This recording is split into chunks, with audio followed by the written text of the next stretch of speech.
E aí, pessoal, tudo certo? Antes de começar o vídeo, não esquece de te inscrever no canal, de ativar o sininho para as notificações de novos vídeos e de compartilhar o nosso conteúdo. Porque a tua participação é de extrema importância para que possamos continuar com esse projeto. Agora, começa o conteúdo. Bom dia, boa tarde, boa noite para quem for nos assistir ou nos escutar posteriormente lá no YouTube ou no Spotify.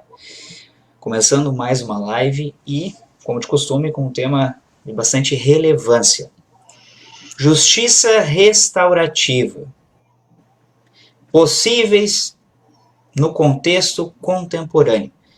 E para conversarmos sobre esse tema importante e complexo ao mesmo tempo, convidamos a doutora Fabiana Oliveira, a quem desde já agradeço imensamente por ter aceito o nosso convite.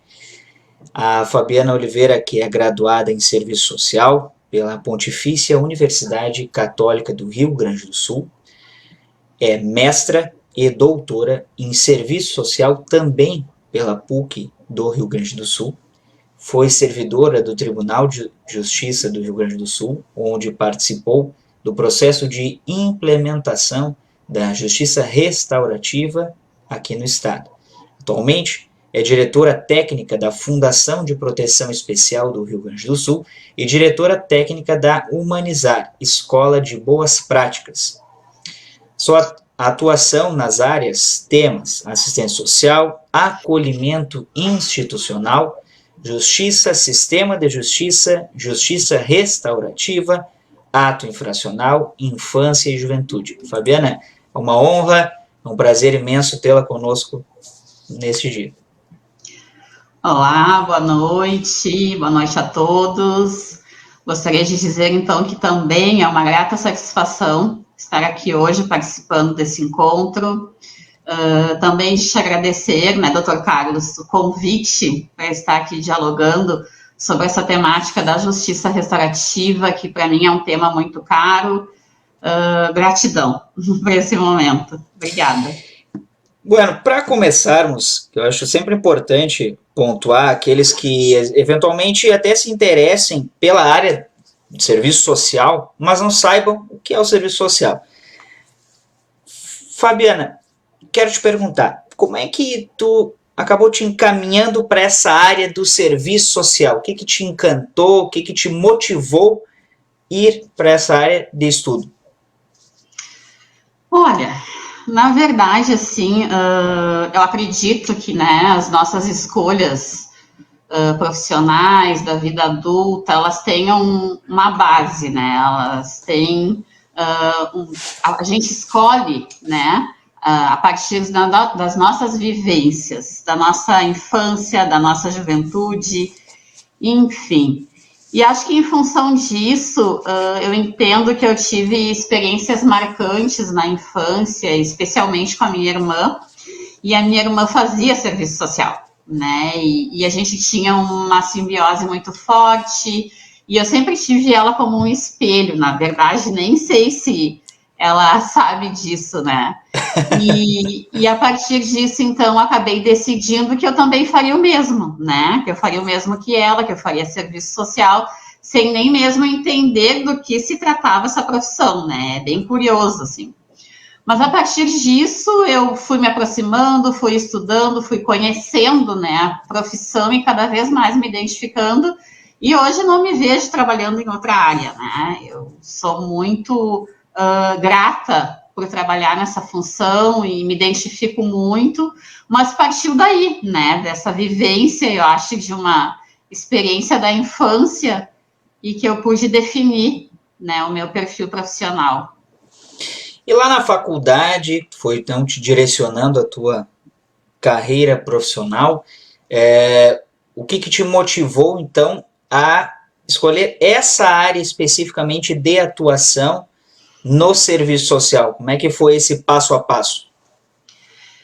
Eu acho que esse é um processo, né, que a gente vai descobrindo assim ao longo dos anos da graduação.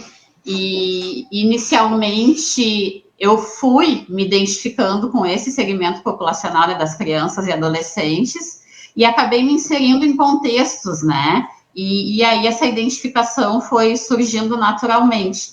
E a partir disso eu acabei nunca mais me afastando. Tive experiências, né? Por exemplo, no trabalho com mulheres, né? E acabei voltando para a infância e juventude.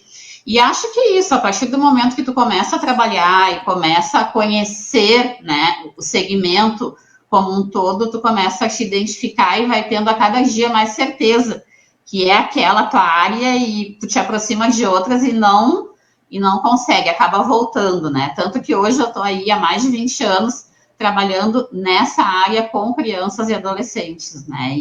E também, como disse, em relação à profissão, em relação ao segmento populacional, também hoje não me vejo trabalhando com outro, assim, sou muito identificada, gosto muito, né? E pretendo seguir aí nessa linha, nesse caminho. Olha, quebrando um pouco o protocolo, eu vou colocar aqui uns boa noites, porque tem uma pessoa especial que te mandou um boa noite, tá? Primeiro, uma delas, a Sofia Oliveira Fabião. Boa noite, Sofia. Obrigado por estar nos assistindo aí e apreciando a nossa conversa. A Cristina Nascimento também desejou boa noite. Boa noite. A Helena de Oliveira, boa noite. Boa noite, dona Helena. E a Lupércia Oliveira. Ó. Oi, estou aqui apreciando a live da irmã, viu? Acho que temos toda a família presente. Mas isso é importante porque veja que, olha o que tu colocaste lá no início, né? As nossas vivências vão identificando e vão nos conduzindo para aquelas escolhas que a gente vai fazendo. Então, olha que interessante isso. Mas então, nessa sequência, colocaste ali que tu exerceste uma função no Tribunal de Justiça, né? Já era nessa área da infância e juventude ou ainda não? Sim, sim. Eu ingressei no tribunal em 2003 e aí fui trabalhar na terceira vara da infância e da juventude, né? E é a vara responsável pela execução da medida socioeducativa de adolescentes, né? Adolescentes que cometem atos infracionais. E ali, então, eu comecei a trabalhar com esse segmento, com os adolescentes, e dali em diante permaneci, né? Nesse caminho aí. E nessa experiência na terceira vara da infância, que foi onde iniciou esse processo todo de implementação da justiça restaurativa aqui no estado, né? Então, a partir do juiz, o Dr. Leoberto Branquer, que é o nosso ícone, né, a nossa referência aí no estado sobre essa temática, ele traz, então, esse conhecimento para a equipe, né? E nós passamos a estudar e a praticar a justiça restaurativa, né? Então, sou muito grata a esse período, né, que eu estive no tribunal, foram 10 anos trabalhando com esta equipe, com esse juiz, e tenho essa gratidão por ter me aproximado dessa temática, e nesse período também, em função disso, eu acabei me dedicando ao curso de mestrado e depois ao curso de doutorado, né? Então, eu sempre costumo dizer assim, tem a Fabiana antes do tribunal e a Fabiana depois do tribunal, né? Porque foi um período que realmente me acrescentou muito e que eu pude aproveitar muito a experiência, né? Nessa instituição. Bom, adentrando então a esse nosso tema, para que o pessoal consiga compreender, né? Porque mesmo aqueles profissionais que, quando se fala justiça restaurativa, tem-se a ideia de que é apenas a área do direito, né? Ciências jurídicas, sociais, que, na verdade, sociais, mas que estariam envoltas ou estariam inseridas, na verdade, nesse tema. Mas a gente sabe que não é. É serviço social, é assistência social, psicologia, enfim. O que seria, então, a justiça restaurativa para que as pessoas que estão nos assistindo possam compreender minimamente? Sim, sim. Dr. Carlos, se tu me permites, eu gostaria de fazer um esclarecimento antes da gente entrar nesse tópico, então, específico da justiça restaurativa, que diz do título, né, do nosso encontro, porque eu propus, né, o título Justiça Restaurativa, Construindo Possíveis no Contexto Contemporâneo, e o que quer nos dizer esse título, né? Porque várias pessoas acabaram me questionando e me abordando sobre a falta de um complemento após a palavra possíveis, né? E eu queria esclarecer que a ideia é justamente essa, assim, da gente poder construir muitos possíveis, ou alguns possíveis, né? E não determinar um específico. Que a gente possa, com essa conversa, ampliar esse espectro, né? Em relação aos caminhos, às estratégias, às alternativas, as formas que nós temos, né, atualmente de pensar, de escutar, e também possibilidades de utilização desse modelo, né? Enfim, podemos construir muito com a justiça restaurativa em diversos contextos, né? Especialmente o contemporâneo. Então, achei importante de poder fazer esse registro, né, sobre o nosso título. Não, muito importante. Importante mesmo. Então, tá. Então, voltando à tua pergunta, né, sobre o que é a justiça restaurativa, a justiça restaurativa, ela vem se constituindo enquanto um modelo importante dentro desse nosso contexto atual e diz de um encontro entre pessoas envolvidas em um dano real, né, e aí ela foca em princípios e valores bem contraditórios ao que nós estamos vivendo na nossa realidade atual, na nossa chamada justiça retributiva que nós vivemos atualmente, né? Ela envolve princípios e valores como a participação ativa, o diálogo, o respeito, a voluntariedade nessa participação, a inclusão de todas essas pessoas envolvidas em uma situação de conflito ou de crime, buscando o quê? Buscando a reparação do dano e buscando amenizar o sofrimento causado, né, por esse fato. O objetivo mais difundido da justiça restaurativa é a responsabilização, né, de todos os envolvidos. A responsabilização do ofensor pelo fato em si e também da vítima, né, onde ela vai buscar entender esse fato, entender as suas necessidades não atendidas e pensar em ações execuíveis para que ela possa ficar melhor após esse ocorrido. De um modo geral, assim, o conceito é esse, né? A base da justiça restaurativa é o reconhecimento de que as condutas mais agravadas ou os crimes, né, não apenas viola a lei, mas também prejudica as vítimas, a comunidade e o próprio ofensor, né? Então, traz repercussões, né, para todos os envolvidos. E como que esse conceito diferenciado de justiça, que de fato a gente não está acostumado, porque o que se entende hoje é a retribuição. E não só hoje, né? É algo secular, a retribuição por determinada conduta praticada. Seja um ilícito penal, seja um ilícito civil, ou seja lá o que for, uma retribuição por aquela conduta. Então, como que chega ao Brasil, então, e claro, depois no Rio Grande do Sul, esse conceito de justiça que visa recompor laços entre as pessoas, enfim, os laços sociais ali. Sim. Bom, lá em 2005, o Ministério da Justiça tem uma iniciativa, então, e propõe a alguns estados que possam realizar um projeto piloto, né, estudando, né, e possibilitando a prática, então, da justiça restaurativa. E nesse contexto, né, entra Porto Alegre, no Rio Grande do Sul, entra São Caetano, em São Paulo, e Distrito Federal, né, entra Brasília. Então, esses 3 locais ficam responsáveis por implementar esse projeto piloto e poder, então, ter uma avaliação de como seria, né, esse processo de implementação. Isso tudo aconteceu, então, no contexto do judiciário, nesses 3 territórios, né, nessas 3 regiões.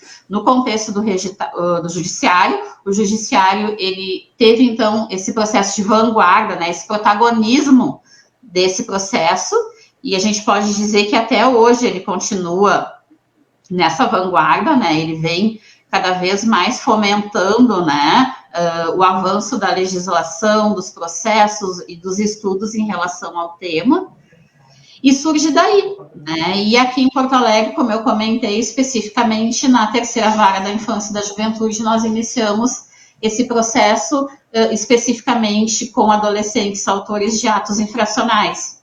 E no continuar, na caminhada, enfim, a gente foi expandindo essa utilização, né, nos mais diversos contextos, e aí envolvendo as diversas políticas, assistência, educação, a socioeducação, a segurança, né?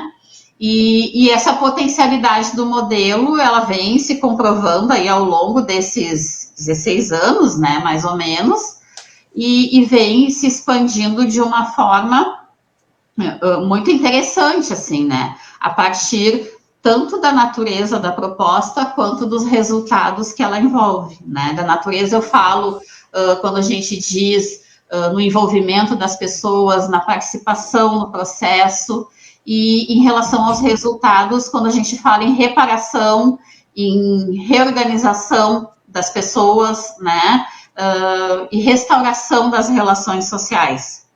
Então, ele começa por aí, e nessa época, né, a nossa equipe, nossa pequena equipe, então, inicia esses estudos e começa a atender no âmbito do Juizado da Infância e da Juventude, e com muitas dúvidas, né? A gente teve que se debruçar fortemente sobre esse estudo e fazendo supervisões mensais com uma pessoa de fora, né, de Porto Alegre, que podia nos auxiliar na discussão desses casos e pensar nas formas de qualificar, então, esse atendimento. Hoje esse movimento ele está muito mais avançado, né? Nós já temos vários documentos, legislações que pautam, que nos orientam. Antigamente a gente abria o Google e colocava justiça restaurativa, não vinha nada. Ou melhor, vinha um pouco da história de outros países, né? Uhum. E hoje a gente tem todo esse avanço, assim, no nosso país, né? Então, assim, andou muito e está sendo muito reconhecido, então, esse modelo aqui no Brasil. E essa implantação, a partir desse projeto piloto, como é que se deu? Como é que era a composição, né, daqueles primeiros que se oportunizaram, então, a participar, porque nada mais que uma experiência para ver como que, né, seria alcançado os objetivos e como as pessoas receberiam aquilo. Como é que se deu, então, esse projeto? Sim, inicialmente, então, nós atendíamos os adolescentes, né, autores de atos infracionais, cumprindo medida socioeducativa, e eles têm, então, um acompanhamento, né, do judiciário, e tem uma avaliação prevista que é semestral. Então, a partir do ato cometido por esse adolescente, o juiz, então, nos demandava o caso para atendimento, e aí nós iniciávamos esse processo, né? O processo inicia, então, com um pré-círculo, onde nós chamávamos todos os envolvidos, né? O adolescente, a vítima, as referências da comunidade e da rede, enfim, importantes, né? Para esse adolescente. E ali nós fazíamos todo esse momento de explicação do que seria essa proposta, como seria o encontro, quais as pessoas, né, que poderiam participar. Tem essa questão muito importante que é o princípio da voluntariedade, né? Então a gente ofertava essa proposta para o adolescente e ele tinha esse direito de optar se ele gostaria de participar ou não, né? Num segundo momento, então, a gente organizava o encontro em si, o chamado círculo restaurativo, que seria esse momento, então, onde todos, né, conhecendo a proposta e sabendo o que iria acontecer, decidiam, então, sobre essa participação, e aí, nesse encontro, a gente pautava, então, o fato ocorrido, trabalhava a questão dos sentimentos e das necessidades não atendidas, que motivaram, né, o cometimento desse ato pelo ofensor e como chegou, né, tudo isso para a vítima. E ao final a gente propõe um acordo, né, que seriam, então, a construção de ações execuíveis, no sentido de poder atender a necessidade de cada uma das pessoas envolvidas nesse encontro, né. E aí, por fim, a gente tinha um acompanhamento, que é o chamado pós-círculo, que depois de 30, 60 dias, o grupo todo se encontra para poder avaliar, né, o cumprimento dessas ações e a repercussão, o impacto, né, das ações na vida de cada um. E aí fazendo um fechamento, né, e avaliando como está cada um dos envolvidos após todo o processo. E aí, ao final de tudo isso, né, se construi um relatório e se encaminha, então, para o juiz, para que possa compor esse processo de avaliação do adolescente, né, que está cumprindo a medida socioeducativa.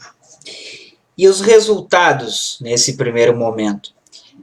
Claro que o pessoal tem que entender que há a questão do quantitativo, né, há resultado em números, mas há um outro resultado que às vezes não fica visível aos olhos das pessoas, Exatamente. Que é justamente querer participar, se sentir parte daquela construção e muitas vezes até, talvez tenha participado e visto isso, me parece que, olha, eu prefiro receber o castigo do que ter que me deparar com aquilo que eu fiz, né? Como é que foi essa observação? O que a gente, então, encontrou de resultados? Exatamente. Eu acho que o ponto, né, principal que a gente deve focar é a questão do respeito a esse princípio da voluntariedade, né? Na justiça restaurativa, a gente precisa ter esse primeiro momento de orientação e explicação sobre o que é a proposta e respeitar a voluntariedade, a decisão dos envolvidos, né? A gente entende que forçar, convencer alguém a participar de um processo de justiça restaurativa não é produtivo, né? A gente não vai ter o resultado esperado. A gente precisa estar pronto para participar de um momento como esse de diálogo. E especialmente nos casos dos ofensores, de poder estar disposto, né, a falar sobre o que aconteceu e as motivações desse ato na frente das suas vítimas não é nada fácil. E aí, bem como tu disseste, assim, muitas vezes, em muitos casos, eles preferiam simplesmente, não sei se é a palavra adequada simplesmente, mas cumprir a sua medida socioeducativa, do que optar em participar e sentar frente a frente a vítima, né, do ato, do conflito e do crime. Então, é algo muito difícil, né, e que eu costumo dizer, assim, que hoje está totalmente na contramão, né, do sistema de justiça que nós estamos vivenciando, mas que, em contrapartida, produz um resultado muito satisfatório, né. Mas é bem nessa linha, como tu falaste, assim, né, às vezes é muito mais fácil cumprir uma medida do que participar de um processo de justiça restaurativa.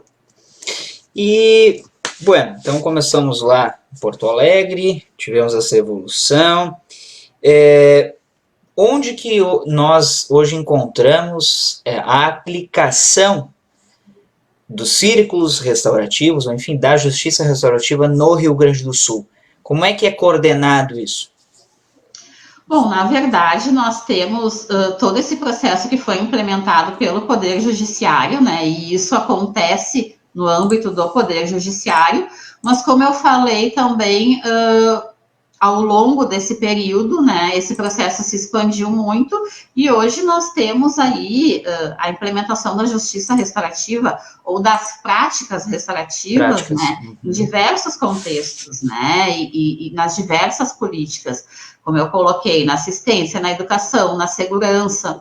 Hoje mesmo eu trabalho na Fundação de Proteção Especial, com acolhimento institucional, e desde 2015 nós implementamos aqui nesse contexto, né? E aí trabalhamos com as práticas restaurativas envolvendo as crianças, adolescentes que estão em acolhimento institucional e também situações envolvendo os trabalhadores, né, da instituição, pautando aí as relações sociais e os conflitos que existem, né, na instituição. Então, por exemplo, com as crianças, né, e os adolescentes, aqui nossa população atendida, nós trabalhamos na construção do PIA, do Plano Individual de Atendimento, nós podemos trabalhar com o desligamento, né, nós temos feito círculos muito potentes, né, temos uma facilitadora aqui maravilhosa, que trabalha aqui direto comigo, que é a Márcia Vicentina, e nesse processo de desligamento da instituição, a gente propõe o círculo restaurativo, e aí envolvemos a criança, o adolescente, a família, quando possível, a rede socioassistencial, e aí organizamos esse processo de saída, amarrando combinações, ações, construindo um acordo para que ele possa ter essa saída de uma forma mais organizada e mais tranquila. Então, falando no âmbito do Estado, nós temos aplicações em diversos contextos, né? Nas mais diversas políticas e instituições.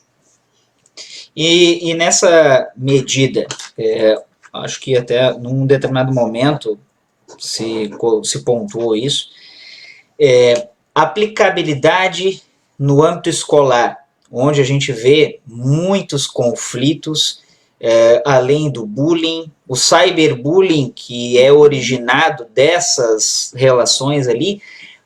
Nesse contexto, no âmbito escolar, é possível essa aplicação? Como é que a gente consegue integrar, então, esses dois mundos? É super possível, né? É muito possível. Mas tem algo importante, assim, que a gente precisa dizer, que a justiça restaurativa, ela não é uma justiça rápida, né? Importante. Então, se você se propõe... Não, interessante isso, né? Ela não é uma é um diálogo que é construído, né? Se você se propõe a trabalhar nessa perspectiva, a gente precisa entender e respeitar essa premissa, né? Então, utilizar um modelo de justiça que se coloca na contramão dos processos usuais de justiça, que são retributivos, não é fácil, não é uma tarefa fácil, é um desafio. Então, eu preciso ter muita disponibilidade para poder trabalhar dessa forma. Então, no âmbito da educação, a gente costuma, então, retirar essa palavra justiça, né, e trabalhar, então, como prática restaurativa. E é muito potente nos conflitos que nós temos dentro das escolas, né?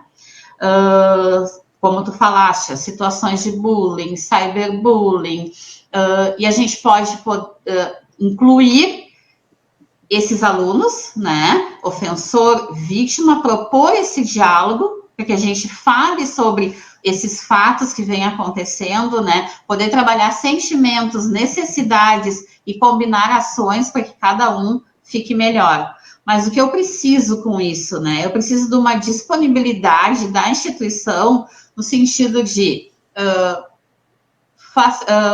oferecer a formação para os facilitadores, ter pessoas disponíveis para isso, oferecer o tempo necessário para a realização desses processos, e isso a gente percebe que são construções muito difíceis, às vezes, né, da gente poder não só oferecer, mas para que o processo todo possa se constituir de uma forma ideal nas escolas. A gente sabe que hoje a gente tem muita carência, muita falta, né, tanto de recursos humanos quanto recursos estruturais, e isso, então, acabam sendo impeditivos, né, para que esse movimento se fortaleça no âmbito da educação. Mas ele é totalmente possível, ele é produtivo, nós já tivemos vários casos, né, envolvendo escolas, mas a gente precisa aí de um suporte, né, e de um recurso humano e talvez até financeiro para poder fomentar esses processos no âmbito da educação. E como que se forma um facilitador? O que precisa ter quanto característica um facilitador, uma facilitadora, para ele conseguir, então, facilitar e não dificultar o diálogo entre as partes? Sim, sim. Na verdade, eu acho que, de início, assim, eu preciso ter essa disponibilidade, né? Como eu coloquei, assim, para trabalhar com a justiça restaurativa e com esses princípios e valores que a envolvem, né? Isso tem sido muito difícil, eu acho que esse é o maior desafio da implementação no nosso contexto atual, onde as pessoas não têm muita paciência para o diálogo, para ouvir, para falar com calma, sem interromper. E como eu disse, a justiça restaurativa não é uma justiça rápida, então eu preciso de disponibilidade e tempo para isso, né? Demanda a conversa com cada um dos envolvidos, a explicação sobre esse momento, né, de como vai acontecer esse momento, o que envolve. Então, assim, num primeiro momento, assim, eu diria a disponibilidade e a paciência, né? E aí eu preciso buscar a formação, né, qualificada para poder, então, facilitar esses processos. Hoje nós temos vários espaços que oferecem, né, essa formação no Estado, enfim, no Brasil, mas é necessário, né? E a gente sempre coloca a importância da formação, da supervisão, do monitoramento e da avaliação desses processos, né? Então, tem todo um conjunto que é necessário para que a gente possa estar garantindo, né, e respeitando esse trabalho junto às pessoas. Porque quando a gente implementa a justiça restaurativa e quando a gente fala desses princípios e valores, assim, teoricamente, a gente precisa compreender que a gente vai estar chamando pessoas, falando sobre situações difíceis que elas viveram, abordando sentimentos, necessidades, emoções. Então, a gente precisa estar muito qualificado para poder fazer esse trabalho, né? E não tocar, não mexer em questões que são muito caras para as pessoas e depois deixar sem ter um encaminhamento adequado. Então, é um processo muito sério, né? E que, além, então, dessa formação, a gente precisa, sim, da supervisão, da avaliação e do monitoramento desses processos.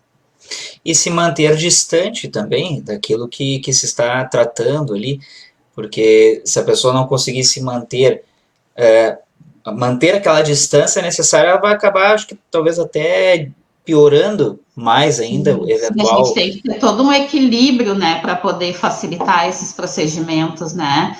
Muitas pessoas que compunham a nossa equipe, a partir do momento que começam a fazer, a gente vai conseguindo avaliar, né, sobre essa habilidade, sobre essa disponibilidade em trabalhar com esses processos. Se eu vou conseguir ter esse equilíbrio necessário, tanto para não banalizar uma situação que eu não vivenciei, quanto para ter o controle necessário, né, para conduzir esse processo até o final. Né? E por mais que cada caso seja único e as pessoas de igual forma, quantos encontros, reuniões, em média, consegue se estabelecer para chegar, então, a uma reconexão entre do diálogo, essa reconstrução e o mútuo respeito? Quanto, em média, se tem algum estudo sobre isso, algum levantamento? Não se tem essa regra, né? Porque, na verdade, a gente trabalha com pessoas, com seres humanos, então é muito difícil de ter uma regra, uma receita pronta, né? Porque cada caso será um caso. Eu costumo trabalhar com esse procedimento que eu mencionei, do pré-círculo, do círculo e do pós-círculo, né? Mas sempre avaliando cada situação. Daqui a pouco, em um caso, eu preciso fazer 2, 3, 4 pré-círculos com um ofensor ou com uma vítima, para que ele possa compreender, né? E para que eu possa respeitar o tempo dessas pessoas e avaliar se eles estão prontos para poder participar do círculo.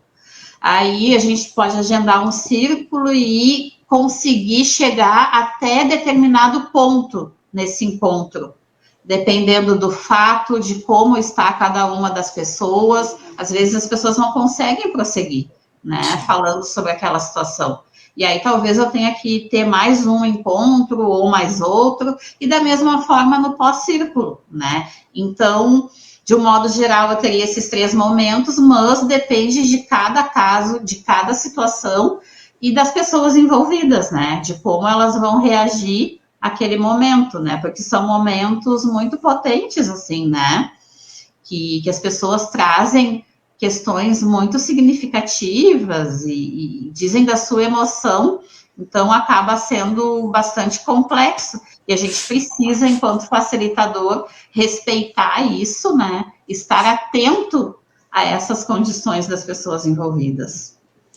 E a carga emocional nessas reuniões, tu colocaste da potencialidade, são encontros potentes. A carga emocional, ela facilita, ela atrapalha, depende do caso, ela é um fator preponderante. Como eu disse, é um fator que a gente não tem um controle, né? A gente precisa ir avaliando no decorrer do processo e trabalhando com isso, assim. Essa potência toda, ela vem especialmente sob o ponto de vista das vítimas, né? Porque as práticas restaurativas, elas criam espaços reais para que elas possam falar sobre o fato, né? No nosso processo de justiça atual, as vítimas, elas não têm essa possibilidade de participação, muitas vezes, e de expressão. Elas entram no processo judicial como, a gente pode dizer, um meio de prova, né? E aqui a abordagem nesses processos, ela é outra, né? Elas têm esse espaço para falar dos seus sentimentos, das suas necessidades, elas têm a voz dentro do processo que hoje, né, elas não têm. Esse diálogo entre a vítima e o ofensor permite que a vítima tenha respostas do ofensor em relação a esse ato cometido, né? E aí, dentro disso, ela vai refletindo sobre o que aconteceu e permite que ocorra o chamado closet, que a gente fala, né? Que é o fechar a página. Não significa esquecer o fato que aconteceu, mas a partir deste diálogo e dessa reflexão, ela consegue ter algumas respostas para o que aconteceu, para que ela possa elaborar isso internamente e seguir a sua vida adiante, né? Não, ela não vai esquecer, mas ela vai fechar essa página, ela vai encerrar até aqui para poder tocar a sua vida.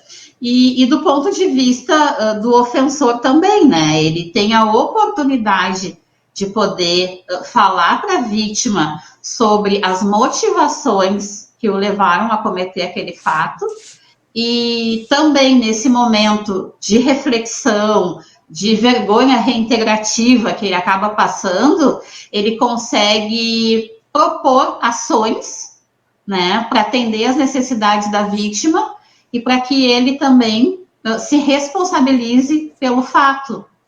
Sim. Então, é um processo também que auxilia na redução do estresse pós-trauma, né, das vítimas. Então, acaba sendo muito importante, muito relevante para as vítimas, especialmente nas situações conflitivas e nos crimes mais graves. A gente costuma dizer assim que quanto mais emoção envolve, mais potência, né, o encontro acaba produzindo para essas pessoas. E quando, claro, cada um deles vai ter uma visão. Do ponto de vista do ofensor, quando se coloca essa possibilidade, normalmente como que reagem? Reagem de uma maneira assim, não, mas o que é isso? Como assim eu vou ter que encontrar aquela pessoa? Como que o ofensor, enfim, de modo geral, reage quando se dá essa possibilidade? Olha, nós temos então esse instrumento, gostaria de... Como que se dá? Essa é uma pergunta bem difícil também, porque também não tem uma regra, né? Depende de pessoa para pessoa, depende do momento que esse ofensor está vivendo, né? O momento em que ele se sente apto a falar sobre o que aconteceu ou não, né? Claro que no primeiro momento tem um certo estranhamento, porque é algo que a gente não costuma fazer, né? Ou melhor, não costumava fazer muito, né? Hoje a gente já tem várias experiências, então eles realmente, num primeiro momento, estranham, né? Mas em algumas vezes a gente tem muitas surpresas também, porque eles decidem participar de uma forma muito espontânea, então não tem uma regra também, né? Depende Sim. muito de como cada pessoa está naquele momento. Eu posso oferecer uma prática restaurativa hoje, a pessoa pode aceitar, como não aceitar, e daqui a pouco passa 1 mês, 2 meses, né? Eles entram em contato de novo e aí dizem, não, agora eu quero, agora eu estou pronto, né? Então também é algo que não tem uma receita, assim, não tem uma regra, né? Depende muito do momento de cada um. E a gente pode fazer esse exercício, né? Com uma situação de conflito vivenciada na família, no trabalho, né? Com um colega. A gente pode tentar pensar, hoje eu quero falar com essa pessoa sobre o que aconteceu ou não? Hoje eu estou pronta ou não, né? A gente pode fazer esse exercício de tentar pensar sobre isso, assim, para poder entender, né, que não tem como dar uma receita, não tem como fazer essa previsão. Depende de cada pessoa. E é interessante isso que a doutora Fabiana colocou, porque, claro, a gente está tratando aqui no âmbito do cometimento de atos infracionais, do público voltado à infância e juventude, mas a prática restaurativa também se dá no âmbito do direito de família, por exemplo. Né? Quando alguns conflitos acabam sendo gerados e as pessoas não é só uma, não é uma mera não é uma mera mediação, não, é algo mais complexo que vai envolver de fato um interesse das pessoas em participar, porque hoje que a gente se depara é conciliação ou mediação. A própria lei processual estabelece isso no âmbito civil, mas a prática restaurativa ela é diferente. Ela, de fato, tem que haver uma escolha das pessoas quererem se dar aquela oportunidade. E vejam, não é algo fácil, é óbvio que sim. E aí eu entro no outro viés. E a vítima? Como que, de modo geral, mesmo que cada um tenha a sua especificidade, mas, de modo geral, como que a vítima recebe isso? Ela recebe já com um estranhamento de pronto, assim, ou até às vezes surpreende a reação? Eu acho que é isso, né? Quando nós começamos a trabalhar com essa proposta, eu particularmente tinha muito receio de ofertar, né, as práticas restaurativas para as vítimas, né? Eu sempre ficava assim me questionando muito e esse receio ele foi, né, aliviando, digamos assim, conforme a gente vai trabalhando e vendo que sim, que as pessoas querem participar, que as vítimas querem ser incluídas nos processos. Elas precisam ter voz nesses processos e elas aceitam, né? Então a gente acaba se surpreendendo com essa participação delas, né?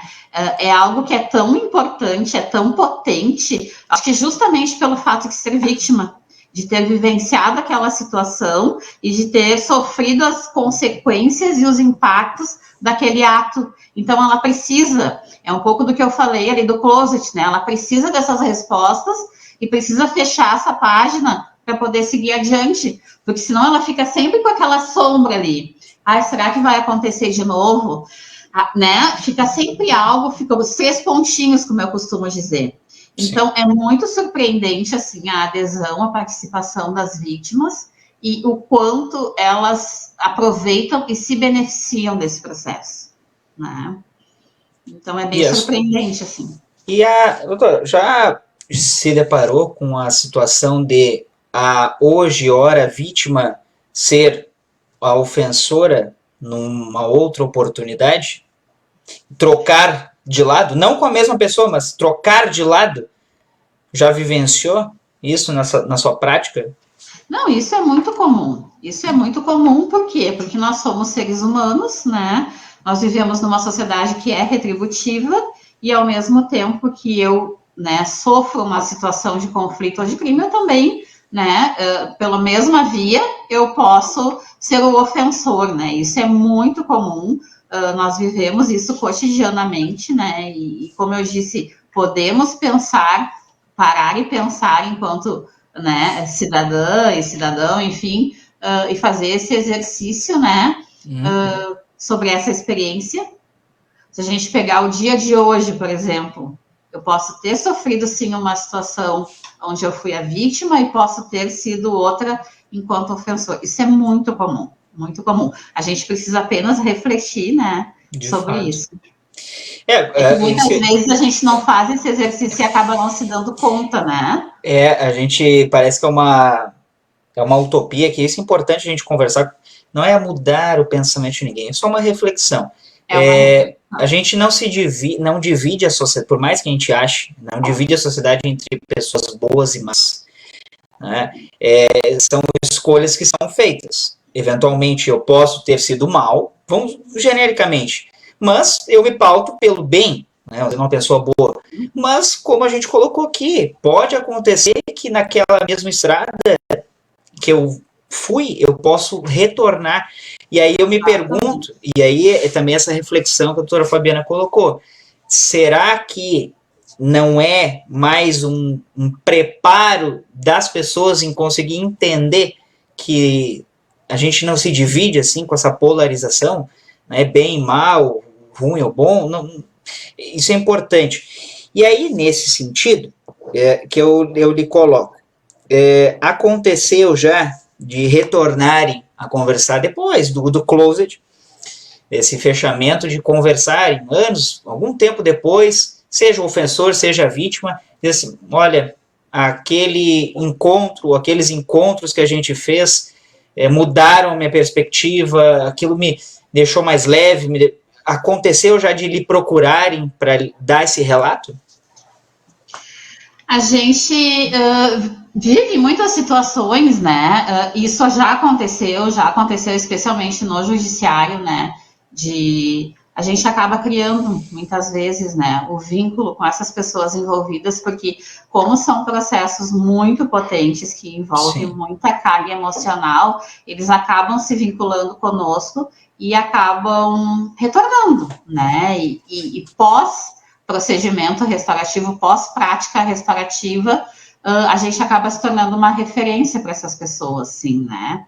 E em função dessa potência toda dos encontros, eles acabam nos trazendo necessidades futuras, até de um acompanhamento, né, em relação às suas vidas, e que muitas vezes a gente não tem como dar conta, né? E aí a gente precisa estar encaminhando, enfim, para os serviços que podem atender essas necessidades, né, para a rede socioassistencial, mas com certeza esse vínculo se cria, né, especialmente em função de toda a emoção que envolve nesses processos, assim.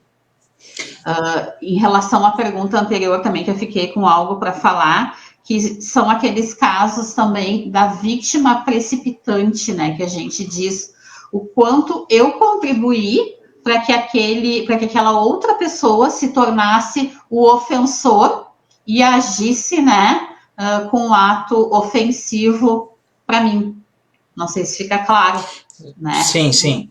Nos processos, então, especialmente de comunicação, a gente vive muito isso, né? De poder dizer alguma coisa para uma pessoa de uma forma, essa pessoa vai reagir, aí ela se torna o ofensor contra mim, mas o quanto eu provoquei e o quanto eu auxiliei para que ela se tornasse esse ofensor, né?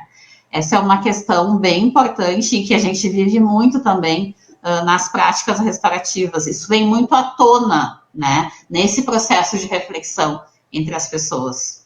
Claro, que é isso que a doutora colocou, é a nossa vivência. É evidente que tem situações que a vítima não contribui. Antes que alguém coloque aqui, mas a vítima está contribuindo. Não, são situações específicas, como, por exemplo, uma ofensa. Em determinada ocasião, pode acontecer que a minha conduta não se justifica, mas gere alguma ofensa daquela pessoa. E aí, vamos pontuar para que acho que vocês vão conseguir compreender e mais ainda. Uma série que acho que teve umas 3 temporadas na Netflix, que o título é Os 13 Porquês, claro, né? Olha o quanto que foi a carga emocional daquilo, que a hora vítima, lá no final dessa história, se viu que ela também era uma ofensora. Ah, justificou tudo isso? Não. Mas vejam que não é uma dicotomia tão fácil de diferenciar. A pessoa nem sempre vai ser boa e ela normalmente nem sempre vai ser má. Então, isso que a doutora Fabiana colocou é muito importante para que a gente faça essa reflexão e diz, tá, mas e a contribuição que se deu? E eu gosto muito, por isso que eu lhe perguntei aquela hora das escolas, porque eu acho que a escola é um ambiente tão rico, as redes sociais também, mas a escola, com esse micromundo que tem ali, de compreender isso que a gente estava colocando aqui, né, que a senhora tão bem explicou. Então, essa colocação que a doutora Fabiana faz é importante. E isso me remete também, nós temos o Marshall Rosenberg, que é um autor que trabalha a comunicação não violenta. Eu já ouvi falar dessa comunicação não violenta. E ele nos faz aí, ele nos traz, né, a oportunidade para explicar bem isso que o doutor está trazendo, a questão do chacal e da girafa. E ele usava, né, os fantoches do chacal e da girafa para poder expressar, né, e refletir com o outro sobre os posicionamentos. Então, quando ele estava mais calmo, mais tranquilo, agindo de uma forma mais restaurativa, ele levantava a girafa. E aí, daqui a pouco, ele se tornava meio ofensivo, meio com julgamentos, e aí levanta o chacal. Então, é isso, né? Eu fico me movendo em todo momento, né? Nessas duas posições, né? Entre o chacal e a girafa. É verdade. De acordo com o que eu estou vivendo, de acordo com a comunicação com o outro e com o retorno que eu tenho das outras pessoas. E isso é normal, isso faz parte, né? O que é importante nesse processo? Que a gente possa reconhecer esses momentos até de chacal para poder trabalhar com isso. Bom, nesse momento eu estou julgando demais, eu estou avaliando demais, eu estou prescrevendo, determinando demais, eu preciso rever essa posição, né? Não que a gente não vá agir de uma forma ou outra, mas que a gente tenha possa refletir e tenha essa clareza, né, para poder avançar nesses processos de comunicação e até mesmo de conflitos, né? E o quanto os familiares, parentes contribuem ou até mesmo dificultam esses processos de recomunicação entre ofensor e vítima? A gente costuma chamar os familiares de apoiadores, né? E entendemos também os familiares como vítimas secundárias desse processo, né? Familiares do ofensor são vítimas secundárias porque eles também acabam sofrendo as consequências desse ato. Então, o ofensor, ele cometeu uma situação, um crime, ele é responsabilizado, mas o quanto essa mãe, o quanto esse pai, o quanto essa avó, essa tia sofre com isso também, né? Então, neste momento do encontro, eles são muito importantes porque eles trazem desses sentimentos, né? E trazem as suas necessidades também. E aí, nesse momento, eles conseguem se reconectar, né, enquanto grupo familiar e contribuir para um processo de transformação desse ofensor, né? Então, o ofensor, ele se mobiliza muito quando ele vê uma mãe falando do seu sentimento a partir do fato que ele cometeu, o quanto isso mobilizou ela, né? Então, contribui nesse processo de reflexão e transformação do ofensor, assim como também os familiares das vítimas, né? Eles contribuem no processo dizendo o quanto eles sofreram com esse fato que o familiar deles vivenciou, né? E isso, o ofensor escutar sobre isso, a vítima escutar sobre isso, causa todo um impacto, né? E contribui para esse processo de responsabilização e transformação. Então, eles são muito importantes, né? E por isso que a justiça restaurativa tem essa previsão de trazer, de incluir todos os envolvidos na situação. Ofensor, vítima, comunidade, familiares, amigos, rede socioassistencial, enfim, pessoas importantes, né? E que vão, sim, acabar contribuindo no processo. E hoje se pode dizer que houve um crescimento exponencial, falta pouco, falta muito, porque nós temos ali, como a senhora bem mencionou, normatizações, principalmente do CNJ, estabelecendo, olha, agora nós temos que ter práticas restaurativas no âmbito judiciário, e evidentemente que isso vai gerar algum tipo de procura por profissionais que possam orientar e auxiliar. Por exemplo, os municípios. Oi, Como é que os desculpa. municípios...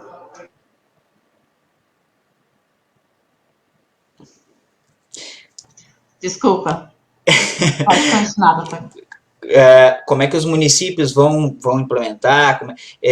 Hoje ainda se está muito aquém daquilo que deveria ser, ou a gente está no caminho correto? A gente está no caminho, assim, bom?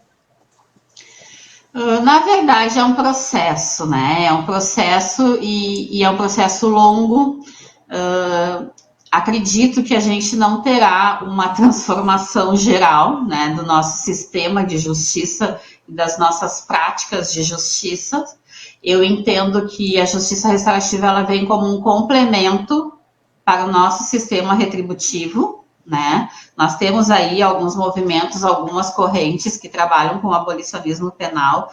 Eu entendo que a justiça restaurativa ela vem como um complemento à justiça retributiva e ela vai contribuir, né, na medida do possível, um oásis restaurativo em um deserto que não é restaurativo, né? Não está preparado para lidar com isso.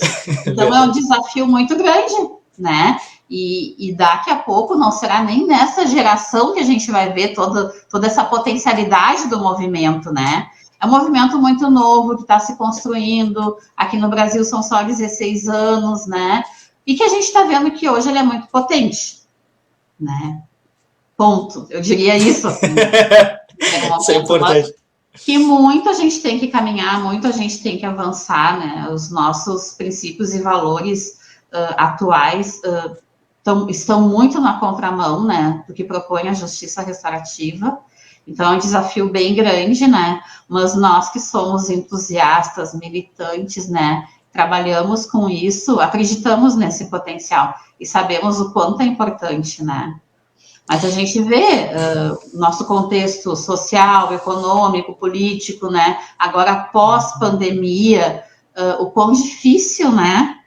Se torna implementar essas práticas, né? Se a gente for falar em diálogo hoje, quando a gente propõe, muitas vezes a gente é recriminado, somos chamados de utópicos, o que vocês querem com isso? Isso não vai dar certo, não queremos diálogo, né? Temos aí hoje um governo que é eminentemente retributivo, e aí não vou entrar nessa seara, enfim. Não, mas... é um desgoverno, não é um governo, é um desgoverno. É complicado, né? É complicado. Mas eu sou uma entusiasta, eu acredito muito, né, na potencialidade desses processos e vou continuar aí fazendo a minha parte, né, enquanto possível, né, vou passar essa semente aí para minha filha, espero que ela siga e ela já tem esses traços restaurativos, eu fico muito feliz, né, com a disponibilidade restaurativa que ela tem. Eu gostei dessa, disponibilidade restaurativa. Eu gosto de usar, eu uso vários termos assim, né, nesse sentido. Né? Não, isso é bem interessante. Mas eu vou lhe perguntar o seguinte, com a pandemia, e aí é o complemento também, há possibilidade de círculos restaurativos que não presenciais, ou a presença ali física, ela diferencia para conseguir atingir aquele objetivo? Eu acho que, sendo presencial, ela é muito mais potente, né? Eu acredito que não tem dúvidas, né? A potencialidade que envolve, até pelo que a gente já conversou da carga emocional, enfim. Mas a gente tem visto, né, as adaptações que estão sendo necessárias nesse período pós-pandemia, por exemplo, atendimentos, né, terapêuticos que vêm ocorrendo de forma online, e isso está se colocando, né, é uma novidade nesse contexto atual, e tem sido possível, né? Tem sido realizado. Aqui no âmbito institucional, na Fundação de Proteção, a gente tem a realização de muitos círculos restaurativos na parte da educação permanente, da qualificação profissional, que também é utilizado, né, esse movimento.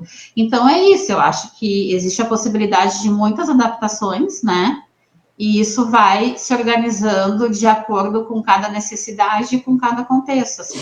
Mas, sem dúvida, eu entendo, né, que o presencial ele é muito mais potente, né, e deve ser muito mais restaurador do que o online, né. Até porque é Mas muito é algo mais... que a gente está aprendendo também agora, Sim, né. sim. Até porque é muito mais difícil, né? Eu ter que me deslocar até lá, olha só, todo o enfrentamento que se tem. É claro que o online ele ajuda, mas eu só vou conectar. É que nem essa live que nós estamos fazendo. É simples. Eu vou conectar meu celular, eu vou conectar o notebook, eu não tenho que me deslocar, me preparar, né? Porque eu vou ter que me preparar, talvez escolher até a roupa que eu vou vestir para estar de um jeito mais formal ou não tão formal. E isso passa, evidentemente, pela cabeça das pessoas. E o online, nesse sentido, ele distancia mais ainda. Então, de fato, eu sou dessa opinião também, concordo com o que a senhora E tem colocou. algo que a gente trabalha muito, né, enquanto facilitador, que é em relação à ambiência restaurativa, né? O quanto Ambiência. aquele ambiente contribui para esse processo, né? Então, nos nossos estudos, a gente sempre discute sobre uma sala adequada, que esteja iluminada, que tenha ventilação, a organização das cadeiras em círculo, a disponibilização da água, do lencinho de papel, da forma como eu recebo as pessoas quando estão chegando. Então, tem todo um contexto também que ele precisa ser construído para que essas pessoas se sintam bem, se sintam acolhidas, né? E se sintam seguras para falar sobre as suas necessidades, né? Então, com certeza, essa ambiência, ela define, né, ou contribui na definição do sucesso dessas práticas. Importantíssimo. E outras dois questionamentos para a gente já ir encaminhando para o nosso derradeiro encerramento. E a pessoa que quer ser uma... Primeiro, pessoa que quer ser uma facilitadora. Como é que ela consegue... Olha, eu tenho interesse. Eu não sei se eu consigo, mas eu tenho interesse. Me parece que às vezes a pessoa acha, eu sou muito bom, comunicativo, eu gosto de conversar, mas aí chega lá e tá puxando a opinião para um lado. E não deveria fazer isso, né? Não, é muito bom em conversar, mas não em facilitar a conversa. Mas como é que o que a pessoa pode procurar? Por exemplo, a fundação, embora não seja, né, especificamente para isso, mas como é que ela consegue encontrar um lugar, então, para ela ter essa formação? Bom, atualmente aqui no estado a gente tem a nossa referência maior, que é a Escola Superior da Magistratura, né? Então a Jures oferece essa formação, né, constantemente. Nossa grande referência, né? Eu particularmente tenho uma escola que é a Humanizar, Escola de Boas Práticas, e eu trabalho ofertando, né, também essa formação em práticas restaurativas. Nós tivemos aí uma pequena lacuna nesse período de pandemia, onde esse trabalho ele ficou prejudicado, e agora a gente está buscando, então, a partir dos novos protocolos de vacinação, enfim, reorganizar esses processos da escola e também passar a oferecer as formações novamente, né? Então, eu deixo essas duas referências, assim, posso deixar os contatos, né, das redes sociais da Humanizar, Escolas de Boas Práticas, né, tanto no Instagram quanto no Facebook, e ali a gente vai atualizando, então, as formações possíveis. E indico também, né, com certeza, as formações que são realizadas na Ajures. A Jures, que o pessoal, deve saber, né, a Escola Superior da Magistratura, e a Escola Humanizar, que também tem o seu perfil lá no Instagram.